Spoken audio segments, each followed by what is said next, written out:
Монголчуудын эрүүл мэнд сүүлийн жилүүдэд яагаад ингэж их асуудалтай болоод байгаа вэ? Энэхүү сэдвийн талаар задлан ярилцахаар анагаахын шинжилгээ ухааны үндэсний их сургуулийн багш анаа ухааны доктор Од Гэрэл эмчигээ өрн оролцуулж байна.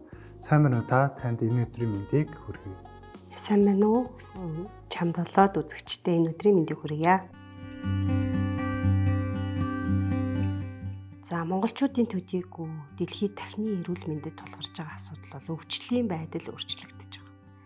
Хэдхэн жилийн өмнө бол халдварт өвчин бол яг ингээд эрүүл мэндийн салбарыг бол одоо нэлээд асуудал болдог байсан бол одоо илүү өвчний бүтэц халдвар тус архаг өвчин рүү шилжиж ороод байгаа гэсэн үг. Тэгэхээр юу вэ гэхээр халдвар тус архаг өвчний суурь маань өөрөө сэргийлж болдог, амьдралын хэм маягаас хамааралтай.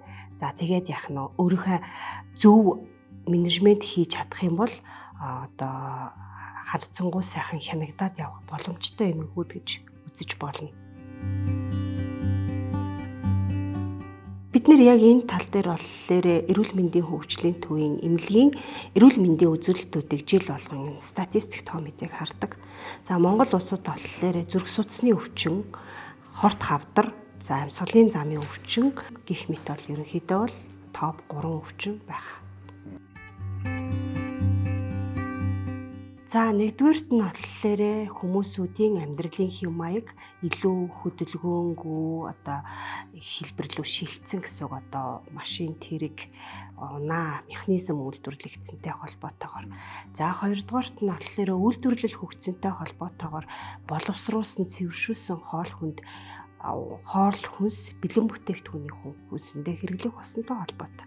За гуравдугаарт нь болохоор хотчлт төвлөрөл их явагдаад үүнтэй холбоотойгоор орчны болон агаарын бохирдол бол нэлээд одоо том байр суурьтай орж ирж байгаа. За мөн завгүй амьдралын хэм маяг стресс бухимдал маань өөрөө хүний бие махбодод одоо дааврын тэнцвэрийг алдагдуулж одоо хит эсэлтэлтийн нөлөөгөөр эдис гэмтэх их сурвалж болж байгаа байна. Тэгэхээр ерөнхийдөө зөнхлөн одоо энэ дөрөв дээр нэмээд хүн одоо стресс бухимдал ажил ачааллаа бууруулах зорилгоор хорт зуршлын хэрэглээ. За хоол хүнсэнд агуулгадах давсны болоод далд өг тосны хэрэглээ өндөр байгаа эдгээр шалтгаанууд нь одоо халдвар тус өвчин, зүрх судасны өвчин за өсөх үндсэн шалтгаан нөхцөлийг бүрдүүлж байгаа гэж үзэж байгаа. За нэгдүгээрт нь болохоор хамгийн их боловсруулж хэрэглэж эхэлсэн зүйл бол ихэнд хэрэглэж эхэлсэн зүйл бол үр тарианы бүтээгдэхүүн байна.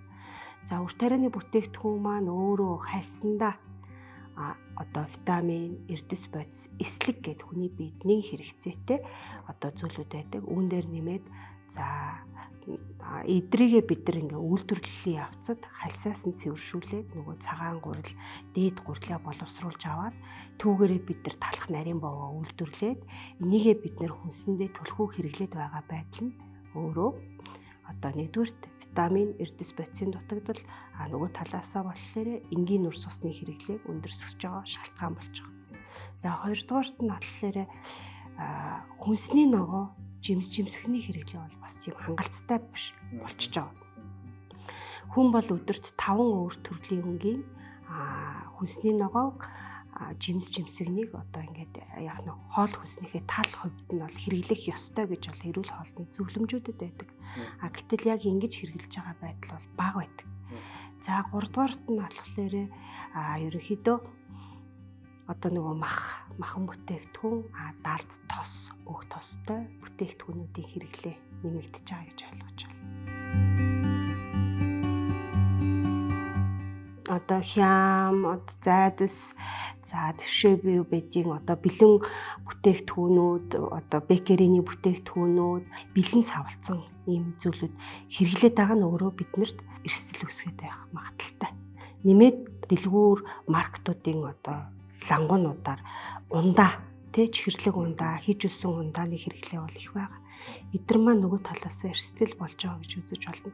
Хоол тэжээлийн энэ хэрэглээ, сонголт хэрэглээ маань өөрснөө биднэрт бодис солилцооны эмгэг, чихрийн шижин үүсэх эрсдэл, зүрх судасны судас хатварлын эрсдлийг үүсгэж байна гэж үзэж болно. За мөн л бид нар эрүүл мэндийн үзүүлэлтүүдээс ингээд хараад ингээд аймгийн өвчлөлийн үзүүлэлтийг судлаад үзэхэд бол баруун аймагуудад болохоор юу илүү одоо зүрх судасны өвчин, түүний хүндрэлийн шалтгаант эмгэгүүд. За өшөө одоо мэдрэл булчингийн эмгэгүүд, бөөр шийсний замын өндөрлөг хүйтэн сэрүүнтэй холбоотойгоор энэ илүү байхад говийн бүс, талхээрийн бүсэд болохоор илүү одоо нөгөө уудаг усны хэрэглээ муутай холбоотойгоор мэдээж зүрх судасны өвчин, хавдрын өвчин бол байгаа. Гэхдээ тэр бүс нутагт болохоор илүү одоо юу гэдгийг арьс харшлын өвчин, нүд дайврын өвчин, за хоол боловсруулах замын эмгэг гээд одоо ийм өвчлөлийн ялгаатай бүтцүүд бол ажиглагддаг. Одоо хотод болохоор нөгөө төвлөрөл их байгаа, стресс бухимдалтай амьдрал их байгаатай холбоотойгоор одоо хорт зуршлын хэрэглээ, хорт хавдрын өвчлөл их өндөр байдаг, зүрх судасны эмгэг өндөр байх. За тэгээ нөгөө өвлийн цагаар амьсгалын замын дэгдэлтүүд халдварт өвчнүүд өндөр байх гэх мэтийн нөгөө хөдөлгөөний идэх буурсантай холбоотойгоор нөгөө бодис солилцооны хам шинж буюу таргалал чихрийн шижингийн тохиолдол өндөр байх гэдэг зүйл бол Улаанбаатар хотод ажиглагдаж байгаа. Тэгвэл хөдөө орнууд эдгээр өвчлөл арай харьцангуй багтаа одоо юу гэдэг өөр осол гэмтэлч гэдэг юм уу өөр одоо бөөршөөсний замын эмгэг, хоол боловсруулах замын эмгэг гэх зүйл бол ажиглагддаг. За яг хөдөө бол нэгдүгээрт одоо хоол ундны сонголт нэгдүгээрт бол илүү органик талтай байна. Хоёрдугаарт бөгөөд хамгийн гол зүйл бол бид нар нөгөө завгүй стресстэй амьдралын хэм маяг гэдэг зүйл бол бас харьцангуй бага штэ тийм ээ. Сэтгэл зүйн ачаал бол багатай байна гэсэн.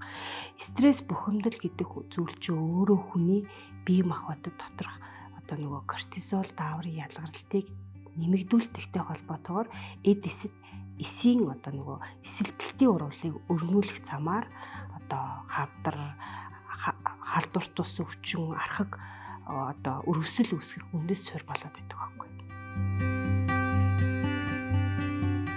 Тэгээ одоо арих тамхи, орц сурчлын хэрэглээгээр биш одоо илүү хөдөлгөөн хийгээд, булчингаа ажилуулад, эндорфин даавраа ялгаруулад, эсвэл сайхан агаар талхаад үр хүүхдүүдтэйгээ сайхан одоо найз нөхдөд ч юм уу цагийг зөв боловсон өнгөрөөгөөд гих мэтээр л одоо стресс бухимдлаа зөв тайлж сурах бол одоо бидний хувьд эрүүл мэндийн нэлээд том хөрөнгө оруулалт болж байгаа гэсэн үг байна. Үнэтэй зөвлөгөө мэдээлэлээ хуваалцсан, хайрлсан Од гэрэл эмчтэй маш их баярлалаа. Танд эрүүл энх сайн сайхныг хүсэн өрөөё.